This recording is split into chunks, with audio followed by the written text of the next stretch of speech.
So Ray Dunn, I saw he had a sour face on when I started talking about the Ranger Suarez and trading him for two relief pitchers.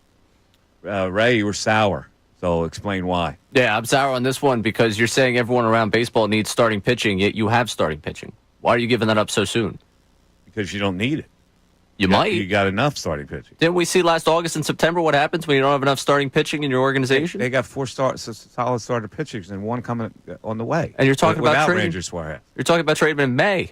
We got a marathon. You got four solid starting pitchers without Ranger. That's without what I'm saying. Ranger. Yeah. You got Jesus Luzardo, who's gone over 100 innings how many times in his career? Like twice?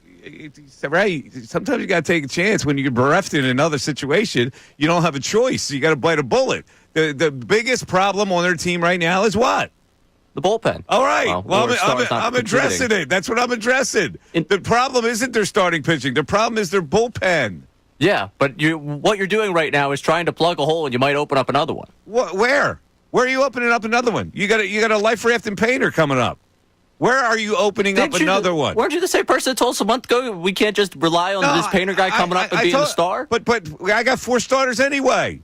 Okay, it's not perfect. But if the number one problem is you don't have a bullpen, what are you going to do? With your thumbs in your nose?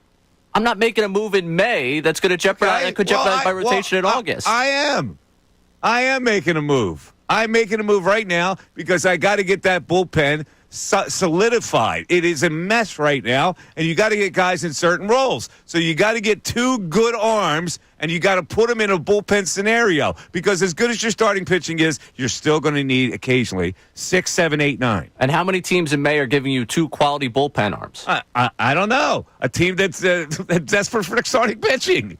I know. They got a good pen. They don't have starting pitching. In that city, they go, what's the number one problem? Starting pitching. We got to get a starter. All right. Well, then you sacrifice a couple bullpen guys for that. Yeah, but if you sacrifice two bullpen arms worth having to go get the starting pitcher, then okay, congrats. You just plugged up the hole of having one starter, but now you've lost two arms. If they're quality arms, you're not giving up two quality bullpen arms. Why not? If you have a deep bullpen, you can give up one really quality arm and another who has a potential to be a quality arm. That's what a general manager has to be doing. You think there's a bullpen that goes 6 deep right now in May that's going to give you that? Am I Dave Dombrowski? No. If I was Dave Dombrowski, I would know. Now, I'm going to do a homework assignment during the weekend. Okay. Ray's a little persnickety this morning. Well, I'm just we're jettisoning Ranger Suarez right now, pretending like he's not worth anything to this team. He's in the scope of things, he's an asset. He's an asset to improve your worst situation, which is your bullpen. Sometimes you don't have a choice. You got, okay, I hate to lose Ranger Suarez, but where am I bereft? I can't win with this bullpen. I can't. That's the one thing I know. Can I win without Ranger Suarez? Maybe I can. Now, Ray, would you be willing to give up Ranger closer to the deadline? Or you're saying absolutely not, he would be off limits? I mean, I have to first see him pitch before we even get there, but I'm not giving him up anywhere close to before Ranger July. Suarez. Well, I think if you're getting two bullpen arms in May, you're not getting bullpen arms that are going to save your season. You don't know that. Yeah, but you also don't know that you're going to stay healthy the rest of the season. So if we're playing with the you don't know, you also don't know this. Look at the Houston Astros a couple years ago. How many did they have? They had like 5 guys. Correct. Yeah. So you got to look around and see who's 5 guys deep like that. There are teams. Look at every bullpen that I've seen so far played at Phillies has a better bullpen. But if they go 5 deep right now in May, they're going to give you 2 bullpen arms, which would make, okay, maybe they go 4 deep because they're not giving you 2 of their top 5 guys. You think they're going to voluntarily give up their bullpen depth in May when you still have the whole marathon ahead of you? One top guy and another guy who has the potential. That's what I'm getting. Okay.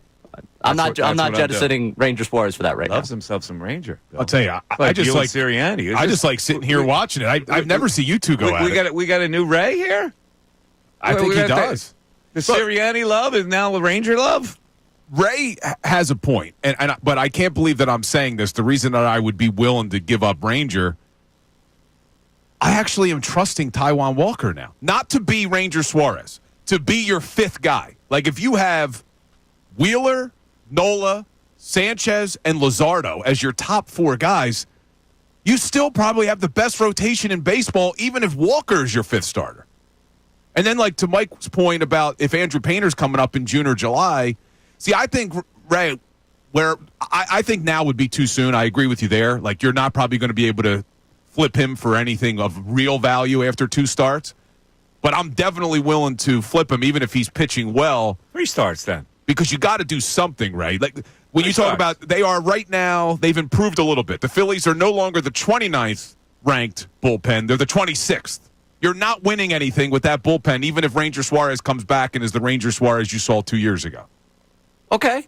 I understand what you're saying about this bullpen right now. You were the same guy that yesterday told us, hey, remember last year when they had a 5 ERA in April and then had a 2 ERA in May? True. Like, it's early in this season. Do I love what I've seen from Romano? No. Do I love what I've seen from Joe Ross? No. Am I thrilled that Jose Ruiz is on my baseball team? No. I'm not sitting here telling you don't have problems with your bullpen.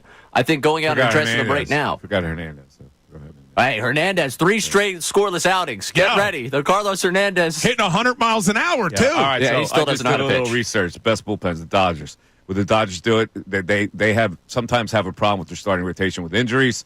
The Twins. The Twins are considered to have a strong bullpen, with some predicting them as the top bullpen in baseball. They're not going to win dick. All right? You had to believe that?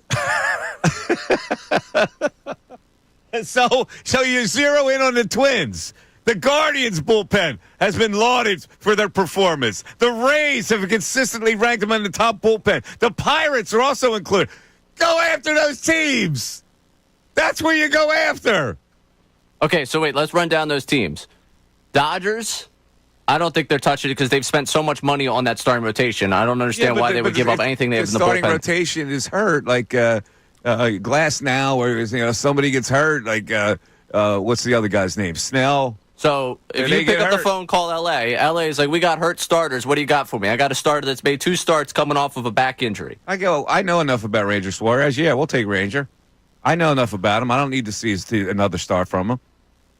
You think that? Okay. I mean, I think that's real blind trust. You gave me the question. I gave you the answer. Oh, I'm saying from LA's side, I pick up the phone. All right. You got to start Well, this. then go to Minnesota and go to Cleveland and go to Tampa. Oh, Cleveland and go turns to out Pirates. starting pitching like there's nobody's problem. Cleveland, I don't think they would take the phone from me. Take some out of their hide in the bullpen. Take it out of the Rays' hide. Take it out of the Pirates' hide. These are the top bullpens in baseball. Let me ask Ray one more. And I don't think they're not even Oakland anymore. What are they now? The Athletics. If they were willing to give you Mason Miller, would you put They're something not giving together? you Mason Miller for Ranger Suarez. No, you're going to have to probably put something else in there. Would you try to do something to get him? Well, yeah, everyone's been trying to get Mason Miller from him. So you'd be willing to do it for some people. For Mason Miller? They tried to get him last year. Yeah, we were all talking about Mason Try Miller to get him last year. again, and then he's eventually... Listen, I'm a problem solver. I'm Winston Wolfe. I solve problems. They got a problem with the bullpen. I got a surplus in my starting rotation. That blends for me, brother. That blends. Yeah, but the A's are actually above 500 right now, which is... Oh, they're going to win something. Yeah. It's like they wouldn't trade you. 610-632-0975. We'll handicap what happened in this game. Bill's got a beef with Topper. Mike Missanelli Show continues. Fanatic Sports Update. Phillies fall in the series finale. I'm Ray Dunn with this Fanatic Sports Update. The Phillies lost 4-2 to the Nationals on Thursday night. Defensive miscues and a lack of timely hitting sunk them once more. The Nationals' Brad Lord limited the Phillies to 2 runs in 5+ innings, striking out 4. Taijuan Walker allowed just 1 earned in 5 2/3 innings, lowering his ERA to 2.54. He talked postgame about what's working for him. I thought I did a pretty good job of that, getting quicker outs. Obviously that 6th inning kind of just got away from me a little bit, but before that, I felt like I was in a pretty good groove, getting quick outs, quick innings. It's kind of back and forth between me and their pitcher. And Phillies now turn their attention to the Diamondbacks for a 3-game series this weekend. Jesus Luzardo takes the mound against Merrill Kelly with first pitch at 6:45. Coming up at noon, we'll talk to 2008 World Series champion Jason Worth about this Phillies team and his horse-flying Mohawk competing in the Kentucky Derby. Also today, Philadelphia Eagles rookies will meet with the media as rookie minicamp is getting started. Elsewhere in sports, last night, Tobias Harris and the Pistons falling to the Knicks in Game 6, 116-113. The Pistons are eliminated. This update's brought to you by Rocket. If you feel like owning a home has been out of reach, Rocket is here to change that. Own the dream. Visit Rocket.com or call 800-4ROCKET. Again, that's Rocket.com or call 800-4ROCKET. I'm Ray Dunn on your home for Truist Championship coverage, 97.5 The Fanatic and 97.5thefanatic.com. Hey everybody, it's Bill Colarulo. Thanks for watching. We appreciate it. Make sure you like and subscribe to our channel so you can engage during the show, and you're not going to want to miss all the content that we post. It's not only the live videos, it's videos after the fact. It's our shorts. It's all the content you want as a Philadelphia sports fan. Looking forward to connecting.